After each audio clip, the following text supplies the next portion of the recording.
Hi guys, good morning. So ngayon sobrang init sa labas or sobrang init ang ulo ko, so kailangan ko talaga maggawa ng avocado shake or avocado juice or whatever. Ito yung panghalo ko, yogurt na fiber, avocado at saka skim milk. Yan ang gagamitin ko.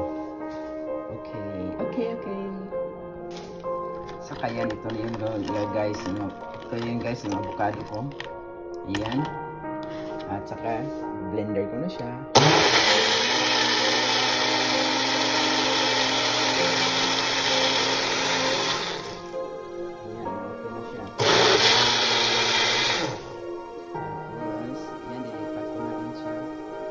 Lipat ko na din siya sa aking paglalagyan ng my favorite green shaker.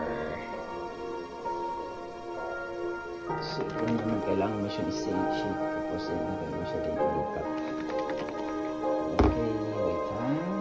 Medyo ready na siya isa. So ibuhusan na natin ko siya din. Ito na, nilipat ko na siya. Taray!